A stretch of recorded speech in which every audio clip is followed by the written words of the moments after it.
হিজরি ৫৫৭ সালের এক রাতের ঘটনা। সুলতান নুরুদ্দিন জাঙ্কি রহিমাহুল্লাহ তাহাজ্জুদ ও দীর্ঘ মোনাজাতের পর ঘুমিয়ে পড়েছেন। চারিদিক নীরব নিস্তব্ধ, কোথাও কোনো সাড়া শব্দ নেই। এমতাবস্থায় হঠাৎ তিনি স্বপ্নে দেখলেন স্বয়ং রাসূল সাল্লাল্লাহু আলাইহি ওয়াসাল্লাম তার কামরায় উপস্থিত। তিনি কোনো ভূমিকা ছাড়াই দুজন নীল চক্ষু বিশিষ্ট লোকের দিকে ইঙ্গিত করে বললেন, নুরুদ্দিন মাহমুদ, এরা আমাকে বিরক্ত করছে, এ দুজন থেকে আমাকে মুক্ত কর। এই ভয়াবহ স্বপ্ন দেখে নুরুদ্দিন জাঙ্কি রহিমাহুল্লাহ অত্যন্ত ভীত সন্ত্রস্ত হয়ে ঘুম থেকে জাগ্রত হলেন এবং বিভ্রান্ত হয়ে গোটা কক্ষময় পায়চারি করতে লাগলেন। সাথে সাথে তার মাথায় বিভিন্ন প্রকার চিন্তা ঘুরপাক খেতে লাগল। হৃদয় রাজ্যে ভিড় জমালো হাজারো রকমের প্রশ্ন। তিনি ভাবলেন, আল্লাহর রাসূল তো এখন কবরের জীবনে, তার সাথে অভিশপ্ত ইহুদিরা এমন কি ষড়যন্ত্র করতে পারে? কি হতে পারে তাদের চক্রান্তের স্বরূপ? তারা কি রাসূল সাল্লাল্লাহু আলাইহি ওয়াসাল্লামের কোনো ক্ষতি করতে চায়? চায় কি পরজীবনেও তার সাথে ষড়যন্ত্রে লিপ্ত হতে? আমাকে দুজন ইহুদির চেহারা দেখানো হলো কেন? শয়তান তো আল্লাহের নবীর আকৃতিতে আসতে পারে না। তাহলে কি আমি সত্য স্বপ্ন দেখেছি? এসব ভাবতে ভাবতে সুলতান অস্থির হয়ে পড়লেন। তিনি অজু গোসল সেরে তাড়াতাড়ি 2 রাকাত নামাজ আদায় করলেন। তারপর মহান আল্লাহর দরবারে ক্রন্দনরত অবস্থায় অনেকক্ষণ মুনাজাত করলেন। সুলতানের এমন কেউ ছিল না যার সাথে তিনি পরামর্শ করবেন, আবার এ স্বপ্নও এমন নয় যে যার তার কাছে ব্যক্ত করবেন। অবশেষে আবারও তিনি শয়ন করলেন। দীর্ঘ সময় পর যখনই তার একটু ঘুমের ভাব এলো, সঙ্গে সঙ্গে এবারও তিনি প্রথমবারের ন্যায় নবী করিম সাল্লাল্লাহু আলাইহি ওয়াসাল্লামকে স্বপ্নে দেখলেন। তিনি তাকে পূর্বের ন্যায় বলছেন, নুরুদ্দিন মাহমুদ, এ দুজন থেকে আমাকে মুক্ত করো। এবার নুরুদ্দিন জাঙ্কি রাহিমাহুল্লাহ আল্লাহ আল্লাহ বলতে বলতে বিছানা থেকে উঠে বসলেন। তারপর কোথায় যাবেন, কি করবেন কিছুই তো ঠিক করতে পারছে না। পরে দ্রুত অজু গোসল শেষ করে মুসল্লায় দাঁড়িয়ে অত্যধিক ভীত সন্ত্রস্ত অবস্থায় 2 রাকাত নামাজ আদায় করলেন এবং দীর্ঘ সময় অশ্রুসিক্ত নয়নে দোয়া করলেন। রাতের অনেক অংশ এখনও বাকি আছে। সমগ্র পৃথিবী যেন কি এক বিপদের সম্মুখীন হয়ে নিঝুম হয়ে আছে। কি এক মহা বিপর্যয় যেন পৃথিবীর বুকে সংঘটিত হতে যাচ্ছে। কঠিন বিপদের ঘনঘটা যেন চতুর্দিকে ছড়িয়ে পড়ছে। তিনি মুখ তুলে আকাশপানে তাকালেন। মনে হলো স্বপ্ন দেখা ওই দুজন লোক যেন তাকে ধরার জন্য দ্রুত গতিতে ধেয়ে আসছে। তিনি সেই চেহারা দুটোকে মনের মণিকোষটা থেকে সরাবার চেষ্টা করলেন, কিন্তু কিছুতেই তা সম্ভব হলো না। শেষ পর্যন্ত নিরুপায় হয়ে নুরুদ্দিন জাঙ্কি রাহিমাহুল্লাহ চোখ বন্ধ করে আবারও তন্দ্রা বিভোর হয়ে শুয়ে পড়লেন। শোয়ার পর তৃতীয়বারও তিনি একই ধরনের স্বপ্ন দেখলেন। রাসূল সাল্লাল্লাহু আলাইহি ওয়াসাল্লামের বক্তব্য শেষ হওয়ার পর নুরুদ্দিন জাঙ্কি রাহিমাহুল্লাহ ক্রন্দনরত অবস্থায় বিছানা পরিত্যাগ করলেন। এবার তার দৃঢ় বিশ্বাস জন্মালো যে নিশ্চয়ই প্রিয় নবী সাল্লাল্লাহু আলাইহি ওয়াসাল্লামের রওজা মোবারক কোনো না কোনো মহাবিপদের সম্মুখীন হয়েছে। তিনি তড়িৎ গতিতে অজু গোসল করে ফজরের নামাজ আদায় করলেন। নামাজ শেষে প্রধানমন্ত্রী জালালউদ্দিন মৌসুলের নিকট গিয়ে গোপনীয়তা রক্ষার প্রতিশ্রুতি নিয়ে স্বপ্নের বিবরণ শোনালেন এবং এ মুহূর্তে কি করা যায় এ ব্যাপারে সুচিন্তিত পরামর্শ চাইলেন। জালালউদ্দিন মৌসুলি স্বপ্নের বৃত্তান্ত অবগত হয়ে বললে, হুজুর, আপনি এখনও বসে আছেন।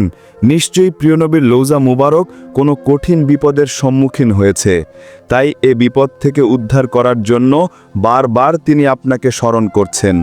অতএব আমার পরামর্শ হলো, সময় নষ্ট না করে অতি সত্বর মদিনার পথে অগ্রসর হন। নুরুদ্দিন জাঙ্কি রহিমাহুল্লাহ আর কালো বিলম্ব করলেন না। তিনি 16,000 দ্রুতগামী অশ্বারোহী সৈন্য এবং বিপুল ধনসম্পদ নিয়ে বাগদাদ থেকে মদিনা অভিমুখে রওনা হলেন। রাত দিন সফর করে 17তম দিনে মদিনা শরীফে পৌঁছলেন এবং সৈন্যবাহিনী সহ গোসল ও অজু সেরে 2 রাকাত নফল নামাজ আনতে দীর্ঘ সময় ধরে মুনাজাত করলেন। তারপর সৈন্যবাহিনীর দ্বারা মদিনা ঘেরাও করে ফেললেন এবং সঙ্গে সঙ্গে আদেশ জারি করে দিলেন যে বাইরের লোক মদিনায় আসতে পারবে, কিন্তু সাবধান, মদিনা থেকে কোনো লোক বাইরে যেতে পারবে না।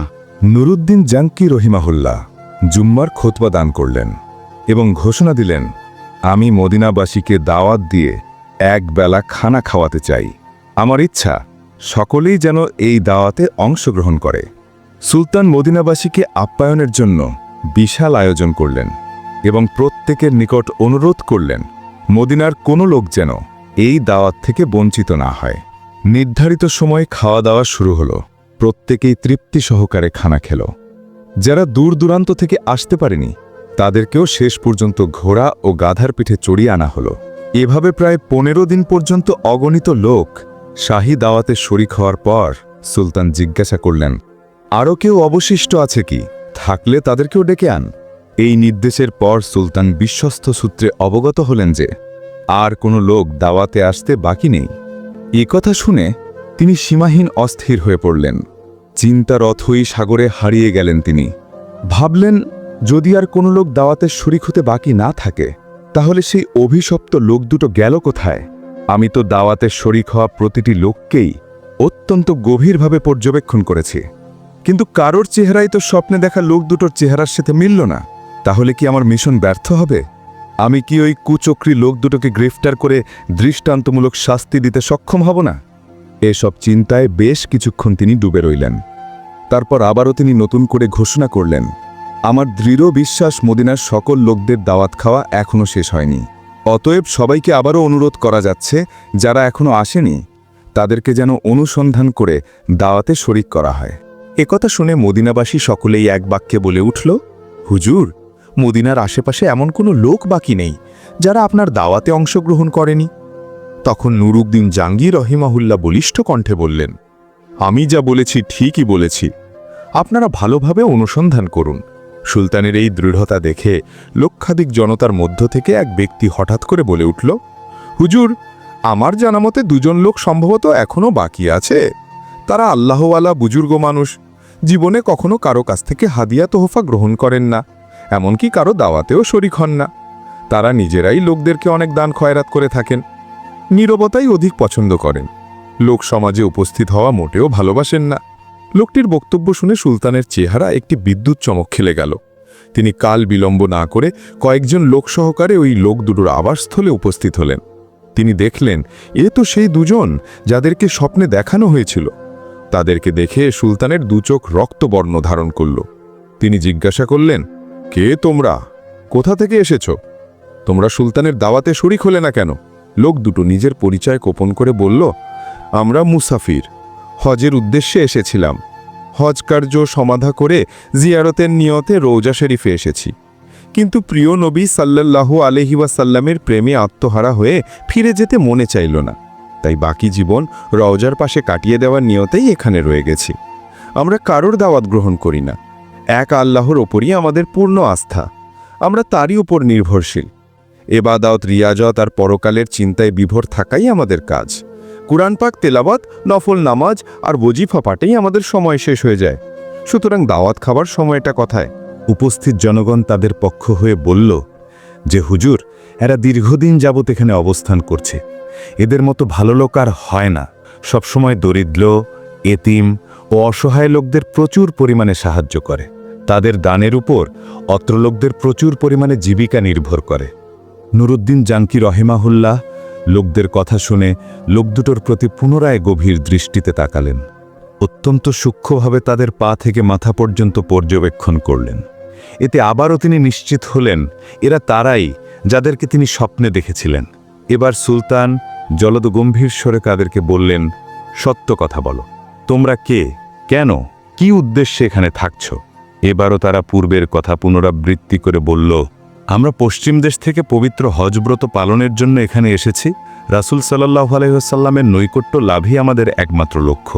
এ উদ্দেশ্যেই আমরা এখানে অবস্থান করছি।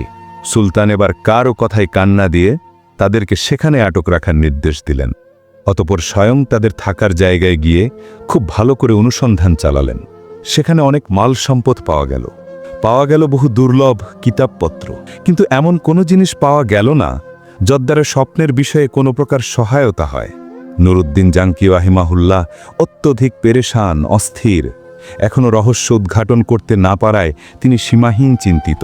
এদিকে মদিনায় বহু লোক তাদের জন্য সুপারিশ করছে।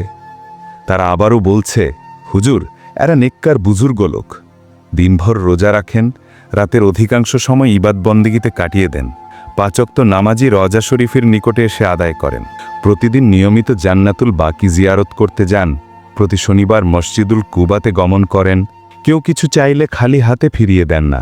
সুলতান তাদের অবস্থা শুনে সীমাহীন আশ্চর্য বোধ করলেন। তথাপি তিনি হাল ছাড়ছেন না। কক্ষের অংশে অনুসন্ধানী দৃষ্টি ফিরিয়ে যাচ্ছেন। ঘরের প্রতিটি বস্তুকে গভীরভাবে পর্যবেক্ষণ করছেন, কিন্তু সন্দেহ করার মতো কিছুই তিনি পাচ্ছেন না। নুরুদ্দিন জাঙ্কি রহিমাহুল্লাহ এক পর্যায়ে সঙ্গীদের বললেন, আচ্ছা, তাদের নামাজের মুসাল্লাটা একটু উঠাও দেখি। সঙ্গীরা নির্দেশ পালন করল। নামাজের মুসাল্লাটি বিছানো ছিল একটি চাটাইয়ের উপর। সুলতান আবার নির্দেশ দিলেন, চাটাইটিও সরিয়ে ফেলো। চাটাই সরানোর পর দেখা গেল একখানা বিশাল পাথর। সুলতানের নির্দেশে তাও সরানো হলো। এবার পাওয়া গেল এমন একটি সুড়ঙ্গ পথ যা বহুদূর পর্যন্ত চলে গেছে, এমনকি তা পৌঁছে গেছে রওজা শরীফের অতি সন্নিকটে। এ দৃশ্য অবলোকন করামাত্র নুরুদ্দিন জাঙ্কি রহিমাহুল্লাহ বিজলি আহাতের ন্যায় চমকে উঠলেন। অস্থিরতার কালো মেঘ ছেয়ে যায় তার সমস্ত হৃদয় আকাশে।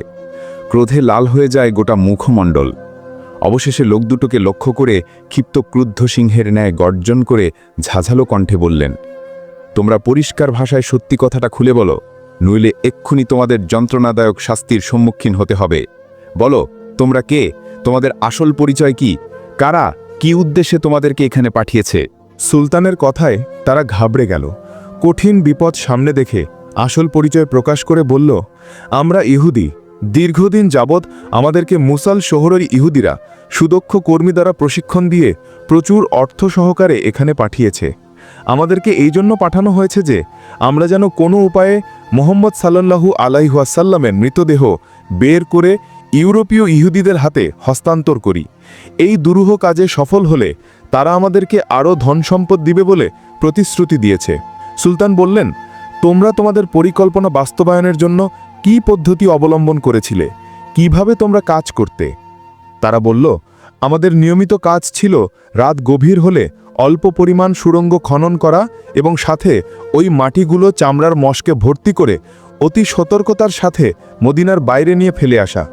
আজ দীর্ঘ 3 বছর যাবৎ এ মহাপরিকল্পনা বাস্তবায়নের কাজে আমরা অনবরত ব্যস্ত আছি।